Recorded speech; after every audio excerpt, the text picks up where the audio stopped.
Respected Matajis who are present here, all the dignitaries on the stage, and my students and other audience. Today my topic, as you know, is fearlessness in Vedanta. Before dealing with this topic, let us first try to understand what do we mean by fear and what are its causes. Fear is a most common instinct in almost all of us. Actually in every one of us. But it's not a real part of our nature. It's only a reflex action in response to some problems or dangers that we come across in life. Fear could be due to immediate threats, or it could be an anticipation of some distant problem, in which case we use the word anxiety rather than fear. Fear could be due to actual reasons or imaginary reasons also. Somebody very aptly expanded the word fear as false emotions appearing as real. False emotions appearing as real. To give an instance, a celebrated company once suspended some of its qualified workers for some unknown reason. Hearing this news, one of the officers who was still in the job suddenly committed suicide. The reason discovered was he was apprehensive of himself being sacked from his job. And very often we all read in newspapers how even brilliant students, just before the examination results are out, they commit suicide because they are afraid to face the results. This is quite common to all of us. Fear could be broadly divided into objective fears and subjective fears. The objective fears are in response to external stimuli. The most common examples we know: exam fear, stage fear, fear from strangers, fear from society, public opinion, fear of police, fear of thieves, etc. And the subjective fears are in response to some internal problem, such as feeling insecurity in life, feeling emptiness or meaningless in life, sometimes in connection with death or love betrayed, some such existential problems. We face these problems. So whatever may be the reason, whether it is subjective or objective, the fear can lead to serious maladies, both physical as well as mental. They say about 75 to 90% of gastritis, peptic ulcers, fatigue, hypertension, headaches, and even heart attacks, and some of the psychological disorders can be traced to the root cause of fear and anxiety. Don't think that only insufficient means or lack of something in life alone is the cause of fear. Even when we are well provided for in life, our attachment to things, we know things are impermanent in life, so anticipation of future loss can also be the cause of our fear.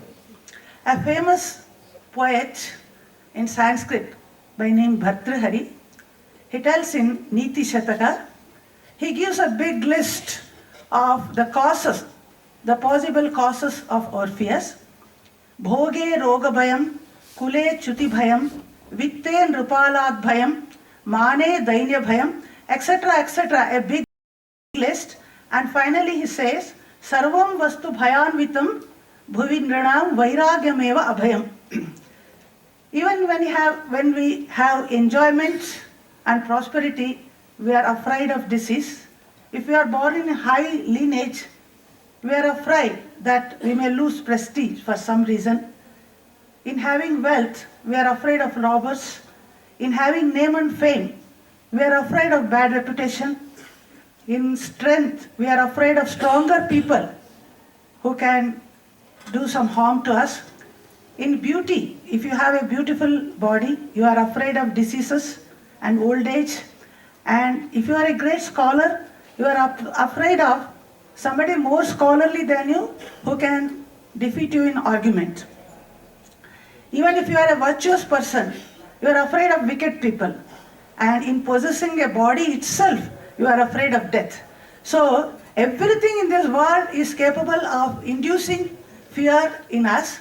Only detachment or non-attachment, that is the one of the things which can endow us with this quality of fearlessness.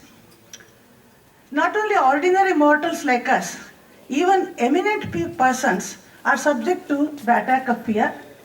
Take for instance Arjuna in Mahabharata, the brave hero of many battles, how he was overcome by the terrible weakness of fear, especially at that nth moment, just before the Kurukshetra war was to begin. And then we find how Lord Krishna, his friend, philosopher and guide, comes to his aid. He offers him various counsels and uplifts him from his confused state of mind and finally makes him fight in the battle. And fear is not a virtue at all. In fact, Abhaya, or fearlessness, is the first in the list Krishna gives in the 16th chapter of Bhagavad Gita, Daivasura Sampad Vibhaga Yoga. There are so many virtues, godly qualities he mentions. The first of them is Abhayam, or fearlessness. God is fearless, and anyone who attains God is fearless. We see in the temples or in the photos, the God has Abhaya Mudra in the hand, showing fearlessness to all of us. And Bhagavata tells us, Gacchatam akuto bhayam. A devotee reaches the state where there is no fear.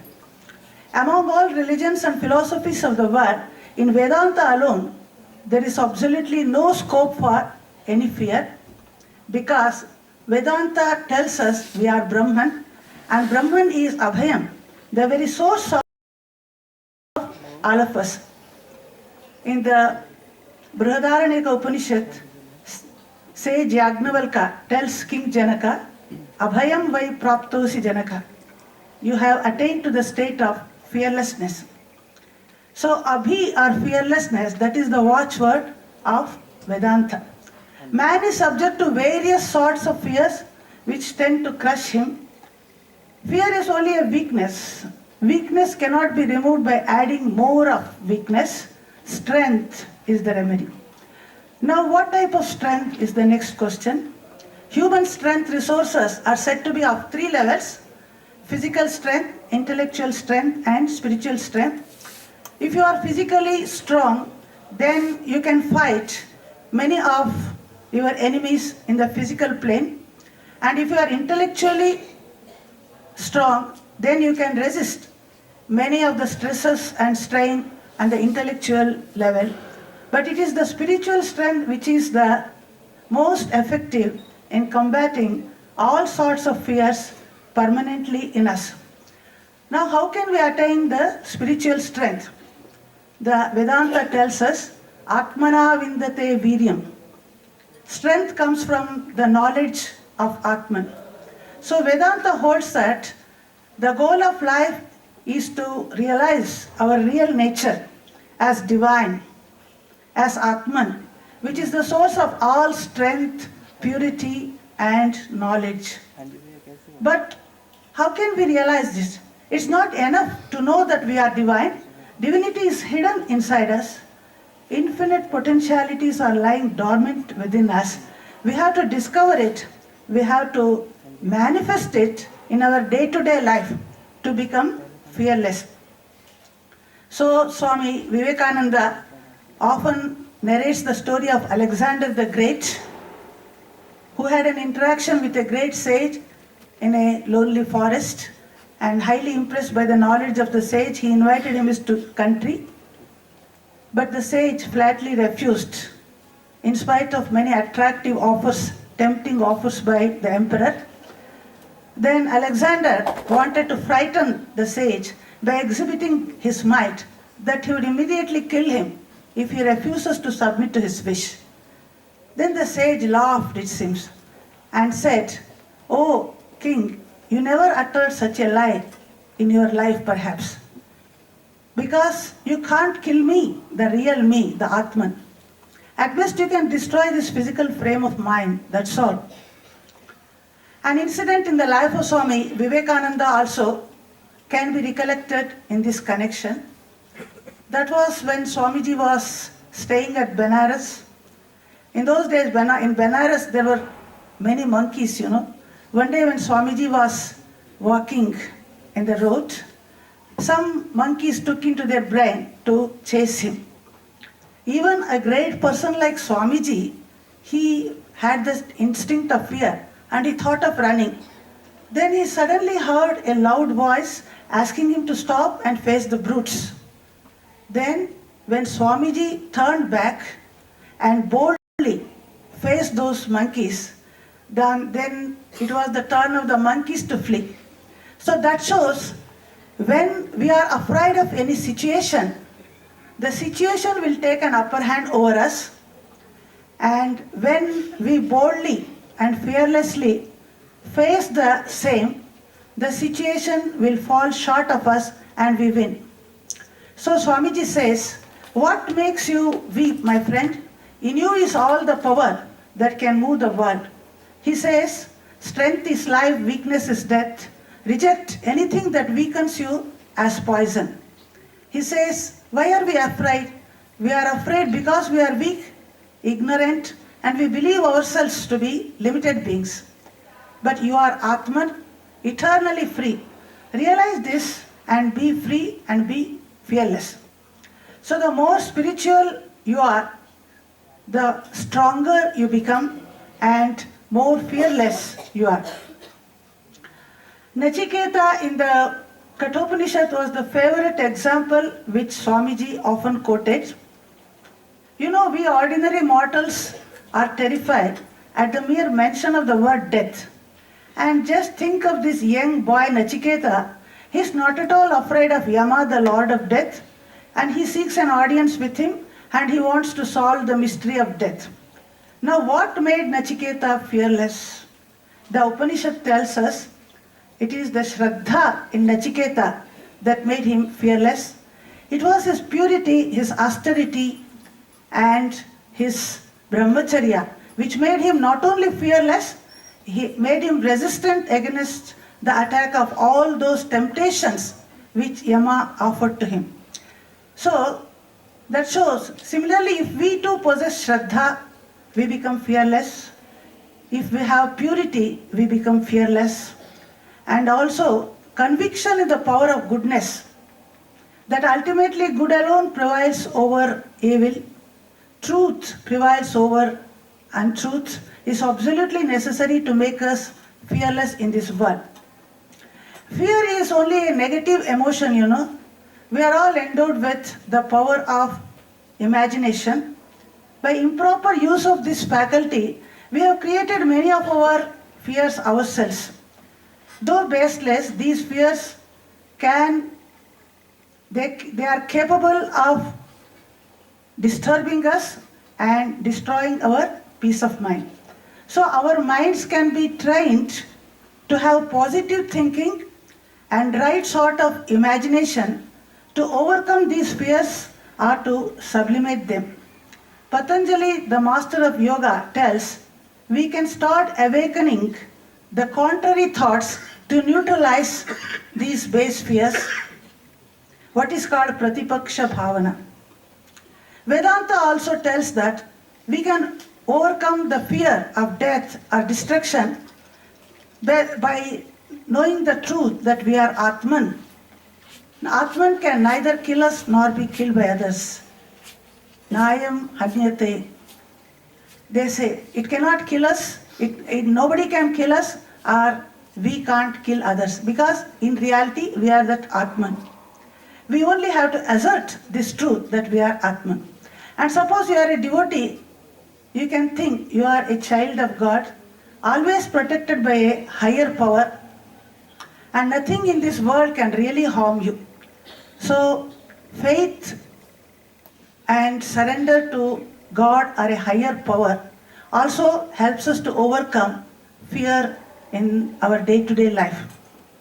In Bhagavad Gita, in the 12th chapter, Lord Krishna tells in a beautiful shloka, Yasmano dvijate loko lokano dvijate chayah. Suppose you are very strong, then nobody can agitate you, nobody can make you afraid. If you are very gentle and compassionate, then you can't be the cause of fear to others. You can't agitate others. What Krishna wants is a combination of both these qualities. Very strong, at the same time gentle and compassionate. Then not only we can overcome fear, we can help others also to overcome fear. Another factor which makes us fearless is love. Swami Vivekananda gives an example. Suppose a lady is walking alone in a lonely road and suddenly a tiger confronts her. Her immediate reaction will be to run for life. Suppose she is carrying her baby in her arm. Now what will be her reaction? She will place herself in between the terrible tiger and her helpless baby. So love for her baby has made the mother fearless. Similarly, a lover sacrifices for his beloved, a devotee for God, and love for country makes many brave warriors sacrifice their life itself fearlessly for protecting their country. Love for a great cause makes people fearless. I would like to give the example of Mahatma Gandhi, who was one such. He was fearless even on the verge of death. You know, in those days there were many attempts to assassinate him. At the time of partition, I mean. Then Mahatma Gandhi told one of his followers, Avinashalingam, people like me don't die a natural death, but either through bullet or by a hangman. And when Gandhiji was present in a prayer meeting, a bomb was thrown into that meeting. Seeing Gandhiji's calmness and composure, Lady Mountbatten congratulated him on that account. Then Gandhiji said, it seems, oh, I have not shown any courage in this. If somebody fired at me point blank, and if I faced his bullet with a smiling face, repeating the name of Rama, then only I should deserve your congratulations. It was almost a premonition, we can say. Because what happened on that fateful day of 30th January 1948 was exactly the same. He was fired thrice point blank, and Gandhiji fell down saying, Hey Ram, and death was instantaneous. But before this incident, when other people tried to warn him about the risk he was taking in attending those open prayer meetings, then Gandhiji said, what better death can be there than to die in the act of prayer? Then he also said, everybody born must die. He is a coward who wants to avoid the inevitable. I live in my message, so don't weep for me, but follow my message. So that is the way of great and the magnanimous. Today there is so much of crime and terrorism in our country that there is every reason for everybody to be afraid. I heard in many Western countries, they don't dare to open the door if a stranger taps on the door. Such things have started in our country also. But once upon a time, our country was supposed to be very safe and secure. The doors could be kept open. The guests were always welcome. Atiti Devo Bhava. We believed a guest means he is God himself. And women could move about freely and fearlessly without any male escort. Such should be the case in a well-gowned state, in a culturally advanced country. But today, what to speak of women, even men are afraid. Such is the uncertainty in the society. Just fear of police or fear of punishment can't make people more moral. One may resort to immorality in secret, So, Vedanta offers the best method. That is, what is needed is a transformation of character at the individual level. Vedanta is not a negative philosophy which only preaches that the world is unreal and Maya only, as many suppose. Vedanta can act as a dynamic force by tapping our higher resources. It makes us understand that we are Atman, and the knowledge of unity of existence that leads to fearlessness and love and freedom. This awareness alone can bring real and permanent peace in this world. Thank you.